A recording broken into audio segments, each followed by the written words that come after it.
Hello दोस्तों, मैं हूं सुनील थोरी और आज हम संविधान सभा के बारे में पढ़ेंगे। सर्वप्रथम 1895 ईस्वी में बाल गंगाधर तिलक ने संविधान सभा की मांग की। बाल गंगाधर तिलक ने संविधान सभा की मांग कब की? 1895 में। 1921 में गांधी जी ने संविधान सभा की मांग की। गांधी जी ने संविधान सभा की मांग कब की? 1921 में। 1934 मानवेंद्र रॉय ने संविधान सभा की मांग की। एम.एन. रॉय ने संविधान सभा की मांग की। 1935 कांग्रेस ने पहली बार आधिकारिक तौर पर संविधान सभा की मांग की। इम्पोर्टेंट है, कांग्रेस ने सर्वप्रथम संविधान सभा की मांग कब की? 1935 में। और 1938 में जवाहरलाल नेहरू ने कांग्रेस के प्रतिनिधि के तौर पर सार्वजनिक वैश्य मताधिकार के आधार पर निर्वाचित संविधान सभा की मांग की। किसने? जवाहरलाल नेहरू ने। किसकी तरफ से? कांग्रेस की तरफ से। कब? 1938 में।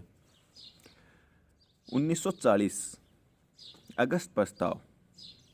अगस्त प्रस्ताव 1940 में आया।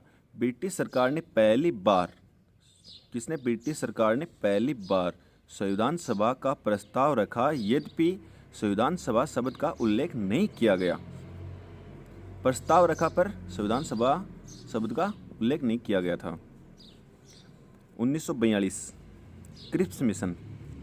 निर्वाचित संविधान सभा का प्रस्ताव जो प्रांतीय विधानमंडल के निम्न सदस्यों के द्वारा। 1946 कैबिनेट मिशन की सिफारिशों के आधार पर संविधान सभा का निर्माण किया गया। इसका निर्वाचन प्रांतीय विधानमंडल के निम्न सदन के सदस्यों के द्वारा आनुपातिक प्रतिनिधित्व पद्धति व एकल संक्रमणीय मत के द्वारा किया गया।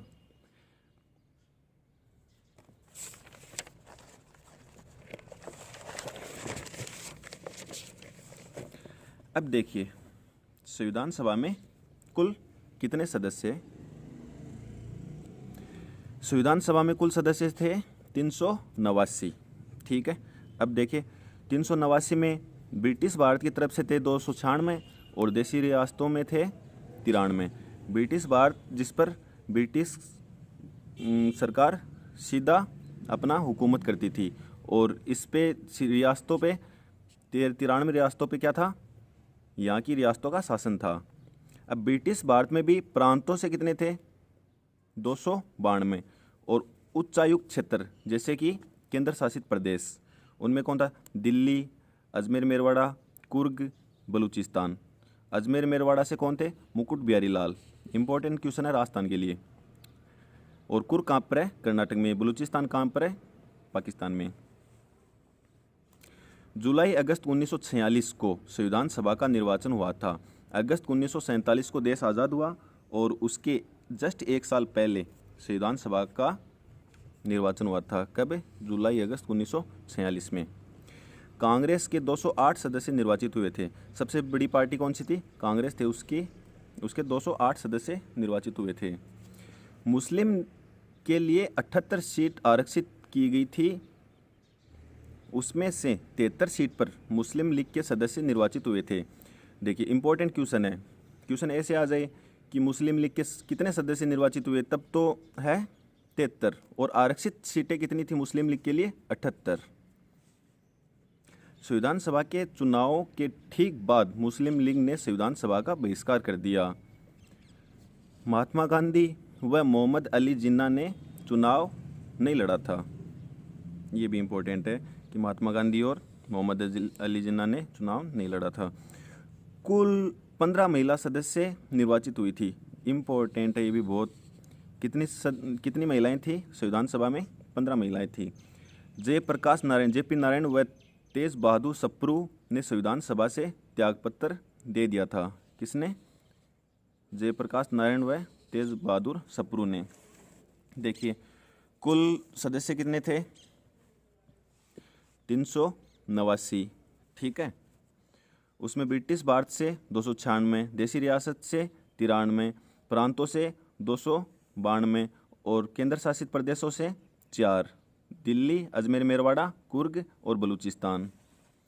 जुलाई अगस्त 1946 को संविधान सभा का निर्वाचन हुआ। कांग्रेस के 208 सदस्य थे। मुस्लिम लीग के लिए 78 सीट आरक्षित थी और उसमें 73 सीट पर मुस्लिम लीग के सदस्य निर्वाचित हुए। और संविधान सभा के चुनाव के ठीक बाद मुस्लिम लीग ने संविधान सभा का बहिष्कार कर दिया। महात्मा गांधी व मोहम्मद अली जिन्ना ने चुनाव नहीं लड़ा था। कुल महिला सदस्य निर्वाचित हुई थी 15 और जयप्रकाश नारायण व तेज बहादुर सप्रू ने संविधान सभा से त्यागपत्र दे दिया था। आगे देखिए, 9 दिसंबर 1946 संविधान सभा की पहली बैठक हुई थी। देखिए 3 डेट हैं टोटल, 9, 11 और 13, एक एक छोड़ दो। 9 के बाद में 10, 10 को छोड़ के 11, 11 के बाद में 12, 12 को छोड़ दो 13। ठीक है, 9 दिसंबर 1946 को पहली बैठक हुई थी। दूसरी बैठक हुई थी 11 दिसंबर को, तीसरी हुई थी 13 दिसंबर को। ठीक है, पहली बैठक में क्या हुआ था? पहली बैठक में सच्चिदानंद सिन्हा जो कि वरिष्ठतम सदस्य थे उनको अस्थायी अध्यक्ष बनाया गया। 11 दिसंबर को क्या हुआ था? 11 दिसंबर 1946 संविधान सभा की दूसरी बैठक हुई थी। डॉक्टर राजेंद्र प्रसाद को स्थायी अध्यक्ष नियुक्त किया गया था। पहले ही बैठक में सच्चिदानंद जो सिन्हा थे वो अस्थायी अध्यक्ष थे और डॉक्टर राजेंद्र प्रसाद को स्थायी अध्यक्ष नियुक्त किया गया था। संविधान सभा के अध्यक्ष कौन थे? तो आंसर आएगा डॉक्टर राजेंद्र प्रसाद। और वो क्या थे? निर्वाचित थे, ये ध्यान रखना, ना कि वो मनोनीत थे। एच.सी. मुखर्जी और टी.टी. कृष्णमाचारी ये दोनों क्या थे? ये दोनों उपाध्यक्ष निर्वाचित हुए, एच.सी. मुखर्जी और टी.टी. कृष्णमाचारी। बी.एन. राव को संवैधानिक सलाहकार नियुक्त किया गया। ये बहुत ही बुद्धिमान पर्सन थे संविधान सभा में, बी.एन. राव, जो पहले आईसीएस थे और इन्होंने अपनी सेवाएं निःशुल्क दी थी संविधान सभा में। ये अंतर्राष्ट्रीय न्यायालय में भारत की तरफ से पहले जज भी थे। संविधान का पहला प्रारूप बी.एन. राव ने ही तैयार किया था, बहुत इंपॉर्टेंट है। संविधान का पहला प्रारूप किसने तैयार किया? बी.एन. राव ने। उनकी जबकि अंतिम प्रारूप समिति ने तैयार किया था। 13 दिसंबर 1946, देखिए इस दिन क्या क्या हुआ। पंडित जवाहरलाल नेहरू ने उद्देश्य प्रस्ताव पेश किया था। सबसे इम्पोर्टेंट इस दिन यही हुआ था। अब उद्देश्य प्रस्ताव में क्या क्या था वो अपन देखेंगे। ये उद्देश्य प्रस्ताव 13 दिसंबर 1946 को तो पेश हुआ। ठीक है, अब क्वेश्चन आ जाए कि उद्देश्य प्रस्ताव पारित कब हुआ? उस दिन तो पेश किया था, पारित हुआ था 22 जनवरी 1947 को। ठीक है, और पेश कब किया? 13 दिसंबर 1946 को। 22 जनवरी 1947 को संविधान सभा ने उद्देश्य प्रस्ताव पारित किया था। ठीक है, अब इसकी मुख्य विशेषताएं कौन कौन सी थी उद्देश्य प्रस्ताव की? देखिए, संप्रभु व एकीकृत राष्ट्र की स्थापना। संप्रभु मतलब उसकी सारी शक्तियां उसी देश में ही निहित हैं, वो किसी का गुलाम नहीं है। लोकतांत्रिक गणराज्य की स्थापना, नागरिकों को सामाजिक, आर्थिक व राजनीतिक न्याय प्रदान करना। 3 प्रकार के न्याय कौन से? सामाजिक, आर्थिक और राजनीतिक। ठीक है, नागरिकों को मूल अधिकार प्रदान करना, विचार और अभिव्यक्ति की स्वतंत्रता प्रदान करना, धर्मनिरपेक्ष राष्ट्र की स्थापना करना। आगे देखिए, उद्देश्य प्रस्ताव संविधान सभा के लिए दिशा निर्देशिका था। ठीक है, जिसमें संविधान सभा के आदर्शों को इसमें शामिल किया गया। अब महत्वपूर्ण समितियों के बारे में जानते हैं। ये 3 समितियां हैं, संघीय संविधान समिति, संघीय शक्ति समिति, प्रांतीय शक्ति समिति। कौन सी? 2 तो संघीय और 1 प्रांतीय। 2 शक्ति 1 संविधान। संघीय संविधान समिति, संघीय शक्ति समिति, प्रांतीय शक्ति समिति, ये तीनों थी। अध्यक्ष, इनका अध्यक्ष कौन था? जवाहरलाल नेहरू। प्रांतीय संविधान समिति, इसके अध्यक्ष थे सरदार वल्लभ भाई पटेल। ठीक है, अब आगे देखिए, मूल अधिकार, अल्पसंख्यक, अनुसूचित व जनजातीय क्षेत्र तथा बाह्य क्षेत्र के लिए समिति, इसके अध्यक्ष थे सरदार वल्लभ भाई पटेल। कौन कौन सी? मूल अधिकार 1, अल्पसंख्यक 2, अनुसूचित व जनजातीय क्षेत्र तथा बाह्य क्षेत्र 3।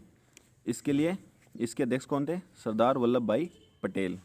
ठीक है, 3 संघीय संविधान समिति, संघीय शक्ति समिति और प्रांतीय शक्ति समिति। इसके अध्यक्ष थे जवाहरलाल नेहरू। और प्रांतीय संविधान समिति इसके थे सरदार वल्लभ भाई पटेल। और मूल अधिकार, अल्पसंख्यक, अनुसूचित व जनजातीय क्षेत्र तथा बाह्य क्षेत्र के लिए अध्यक्ष कौन थे? सरदार वल्लभ भाई पटेल। अब देखिए, ये जो मूल अधिकार, अल्पसंख्यक और अनुसूचित व जनजातीय क्षेत्र व बाह्य क्षेत्र की समिति है ना, इनकी उप समिति और थी। कौन कौन सी? मूल अधिकार उप समिति, अल्पसंख्यक के लिए उप समिति, अनुसूचित व जातीय क्षेत्र उप समिति, बाह्य व आंशिक मध्य क्षेत्र के लिए उप समिति। इसमें मूल अधिकार उप समिति के अध्यक्ष कौन थे? जे.बी. कृपलानी। अल्पसंख्यक के लिए उप समिति के अध्यक्ष कौन थे? एच.सी. मुखर्जी। अनुसूचित व जनजातीय क्षेत्र उप समिति के अध्यक्ष कौन थे? गोपीनाथ बारदोलोई। बाह्य व आंशिक बाह्य क्षेत्र के लिए उप समिति के अध्यक्ष कौन थे? ए.वी. ठक्कर। ठीक है दोस्तों, अब कल अपन प्रारूप समिति के बारे में पढ़ेंगे और संविधान के अन्य टॉपिकों के बारे में पढ़ेंगे। ठीक है, अगर ये वीडियो अच्छा लगा हो तो लाइक व कमेंट ज़रूर करना।